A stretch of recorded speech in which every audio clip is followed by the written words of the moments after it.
So good evening to the lecturers and all my fellow friends. Today our group, which is group 1, we will discuss to you all about the chapter 3 of the Principles of Management, which is the manager's work environment and also the ethical responsibility. So first, I introduce myself first. My name is Dejason and also one of the member of the group 1. I'm the first person to discuss to you all about the triple bottom line of this chapter. What is the triple bottom line? Triple bottom line is the business concept that deposit firms should commit to measuring their social and environment impact in addition to their financial performance, rather than solely focusing on generating the profit or the standard of bottom line. So this can the triple bottom line can consider in 3P, which is profit, people, and also the planet. So this 3P need to consider by a manager of a company or business. They need to measuring the social impact, environment impact, and also a financial performance of their company. So now we go to the profits first. What is the profit? Profits is what the company's business running for. So for example, now all the company have a same main focus and also the main purpose, which is get the profit. So this is why the company profits is the company's business running for. The profits also need to generate to the shareholder. Who is the shareholder? Shareholders is the company, people, and also institute. They share their own to our company. So today you are a manager. You need to have a good strategy planning. You need to make a good decisions either in long term or short term. This can help you to maximize the profits. The maximum profits you can get back to the shareholder. So this can help you to drive the business success. So this is the one of the element of the triple bottom line. So after that is the people.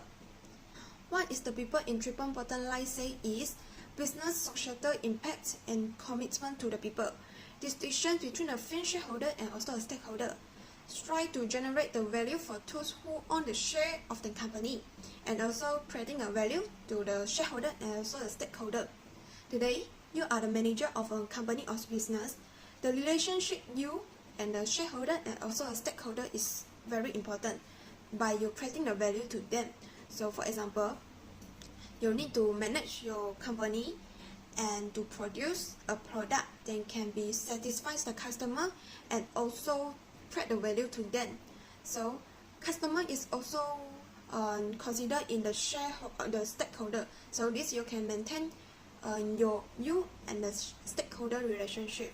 After that, in the shareholder way is you need to planning have a strategy planning. You need to make a good decision for your company, and also you need to manage your company well to maximize the profit that you can get back to the shareholder. So this you can create a value to them, so you can maintain your relationship you and the shareholder. So this is about the people in the triple bottom line. Lastly is the planet. We all know planet is the world. So planet is making a positive impact on the planet and no pollution. So for example, you is the manager of a company or business.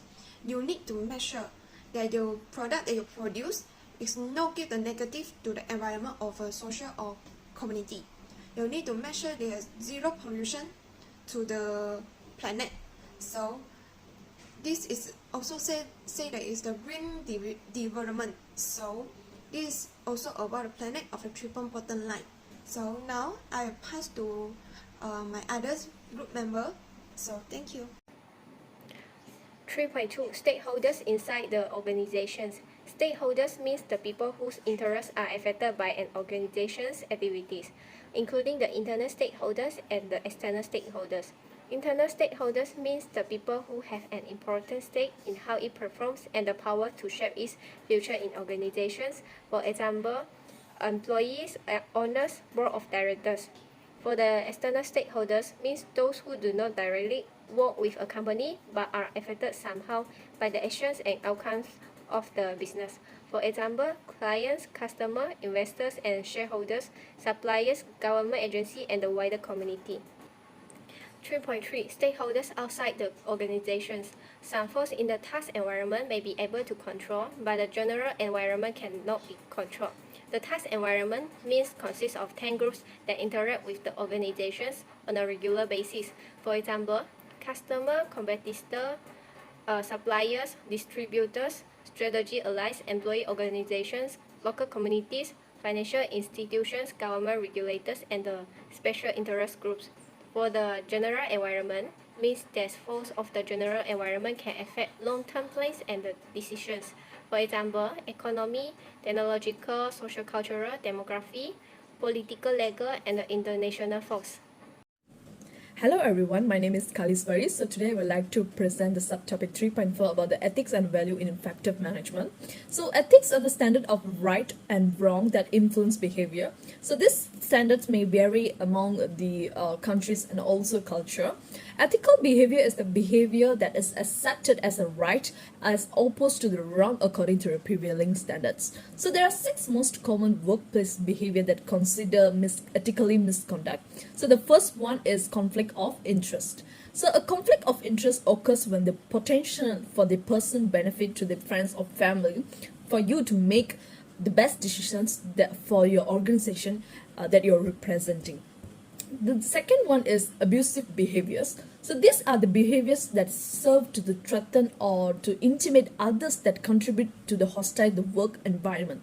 So one of the type abusive workplace behavior is abusive supervision, which occurs when the supervisor repeatedly display verbal or non-verbal hostility towards their subordinates. The third one is violation of health and safety regulation. Different job comes to with the different sets of rules about the constitute safe and also healthy behavior. In a hospital settings, for example, employees must wash their hands frequently and thoroughly. And for the construction site, they must wear hard hats, goggles, and also boot for their protections. And the fourth one is corruption. Corruption occurs when someone uses the power which they have been entrusted by the organization to achieve the personal benefit. The fifth one is discrimination. Making employment decisions on the basis of employees' protect class status, including their nationality, origin, race, religion, age, and all the etc. That may contribute to discrimination in the most cases. And the last one is sexual harassment. The sexual harassment take many forms. It includes basic employees' decisions on a subordinate's willingness to engage in this sexual contact with the superior. Sexual harassment also includes any behavior of a sexual nature that becomes pervasive enough to create a hostile work environment. So now we will move on to the values. For basically values is the ethical dilemmas often take place because of the organization's value system, that pattern of value within an organization. Values are the relatively permanent and deeply held underlying beliefs and attitude to determine a personal behavior. So next, we will move on to the 4 approach that resolving ethical dilemmas that I stated that. So the first approach that will resolving the ethical dilemmas is the utilitarian approach for the greatest good. So ethical behavior in the utilitarian approach is guided by what will result in the greatest good for the greatest number of people. Managers often take the utilitarian approach using financial performance such as efficiency and profits as the best definition of what constitutes the greatest good for the greatest number. The second is the individual approach for the ethical behavior in the individual approach is guided by what will result in the individual best long-term interests, which ultimately are in everyone's self-interest. The assumption here is that you will act ethically in the short run to avoid others harming you in the long run. And the third one is the moral rights approach. Ethical behavior in the moral rights approach is guided by the respect for the fundamental rights of human beings, such as those expressed in the US Constitution Bills of Rights. We would also tend to agree that denying people of the right of life, liberty, privacy, health, safety, and so on. And the last approaches that will be resolving ethical dilemmas is the justice approach. Ethical behaviors in the justice approach is guided by the respect for impartiality, standards of fairness and equality. One consideration here is whether an organization's policies, such as those governing promotion or sexual harassment cases, are administered impartially and fairly regarded of gender, age, and many more. So next we will move on to the white collar crime, subworks, and also ethically training. So at the beginning of the 21st century, US business are erupted in an array of scandals representing in such names as Enron, WorldCom, Tyco, Alifia, and their chief executive went to the prison on various fraud convictions. So executive decides to generate a great deal of people outrage, and as a result, Congress passed the Sarbanes-Oxley Act as well. They describe it. So the executive decides Sarbanes Act established the requirements for the proper financial record keeping for the public companies. It is also required companies to have the established procedure and guidance for the audit committees. The Sarbanes Act of 2002 often shortened to the SUPOX. Okay. So it is also requires for the proper financial record keeping for the public companies and penalty as much as 25 years in prison for non-compliance. So next we will move on how organization can promote ethics. So the first one is the organization must create a strong ethical climate. So an ethical climate represents employees' perception about the extent to which work environments support the ethical behavior. This climate manifests in employees' shared sense of how things are done around here. It is important for the managers to foster either ethical climates because that significantly affect the frequency of the ethical behavior, which in turn impacts employee performance and firm profitability. And the second thing is screening prospective employees. Companies can try to screen out the dishonest and also disresponsible of employees by checking applicants' resume and also reference. Some also use personality and integrity testing to identify potentially dishonest people. So the most recently AI technology is behind around to streamline employees screening. For example, bots can quickly analyze candidates' social media accounts and also can scan interview videos for the content and many more.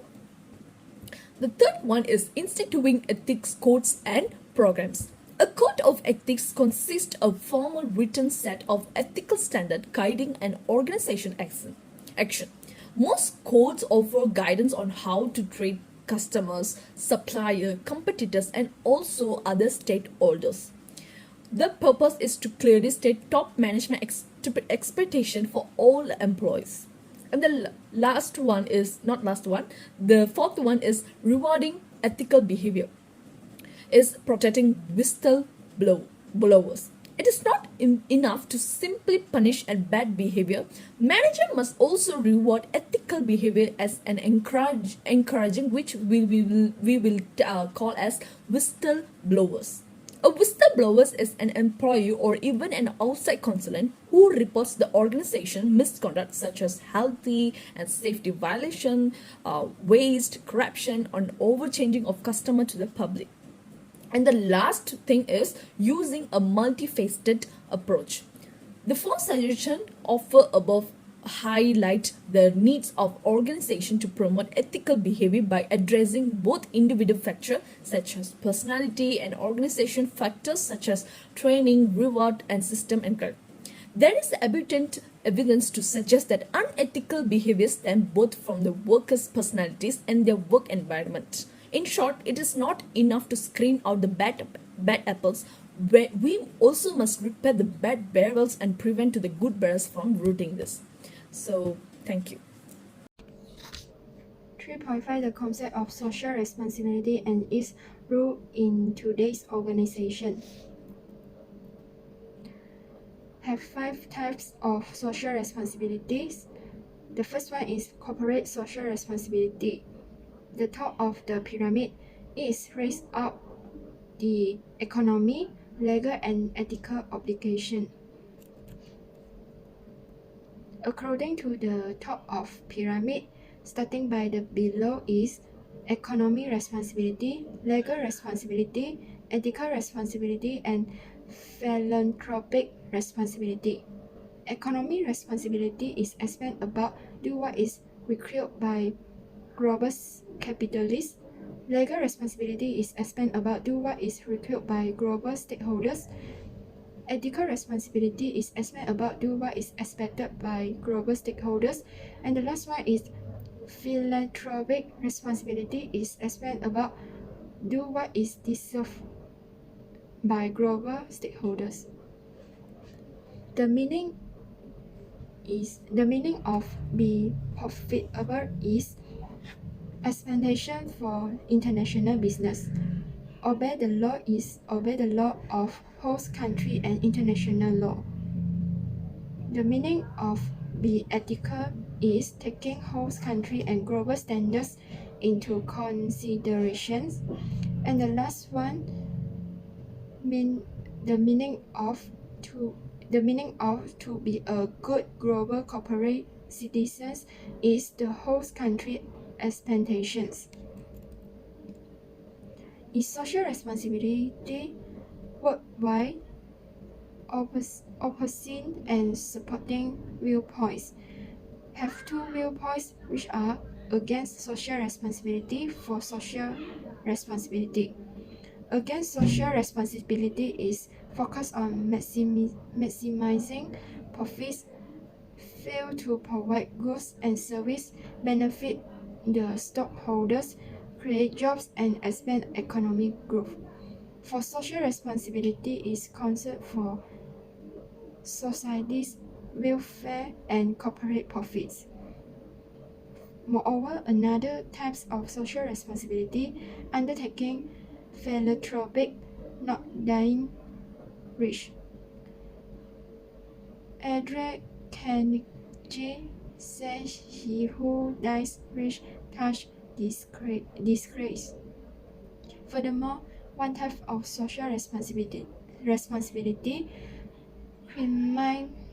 climate change, sustainable development, and natural capital. Global warming defined as clear and acute worker emergency. Sustainable development is the economic development that meets the needs of present without compromising the ability of future generations to meet their own needs. The last one is thus being good payoff. We need to pay to be ethical and socially responsible. CSR, which is corporate social responsibility, is an important factor to consider during job search. Hello everyone, it's nice to meet you all. Today I'm here to talk about the role of corporate governance. Corporate governance means to facilitate effective entrepreneurial and prudent management that can deliver the long-term success of the company. There are two types of corporate governance. One is corporate social responsibility, which is also called CSR. It is a management concept whereby companies integrate social and environmental concerns in their business operations and interactions with their stakeholders. Next, CSR apply PDCA method. What is PDCA method? P stands for plan, for example, consult stakeholders and set targets. D stands for do, for example, establish management system and personnel. C stands for check, which measure progress, audit, and report will done at this stage. And last, A stands for act, which is corrective action and reform of systems. There are 4 P's of CSR, which is economy, legal, ethical, and philanthropic. Economy is minimizing stakeholder wealth and or value. Legal is abiding by all laws and governance regulations. Ethical is following standards of acceptable behavior as judged by stakeholders, while philanthropic is giving back to society. Another one is corporate ethic. Corporate ethic means a set of moral principles. In other words, corporate ethic is the discipline that deals with what is good, and evil, or right and wrong, or moral responsibility and duty. There are some behaviors that outline ethics in management. First, honesty. In all their dealings, technical executives are honest and truthful. They do not purposely mislead or deceive others by partial truth, selective omissions, or any other means. Second, leadership. Ethical employees strive to be positive role models as leaders. They have to build an atmosphere in which they are highly respected for principled thinking. Third, responsible. They consider and accept responsibility for their choice and actions. That being said, now we are going to take a look at the career readiness.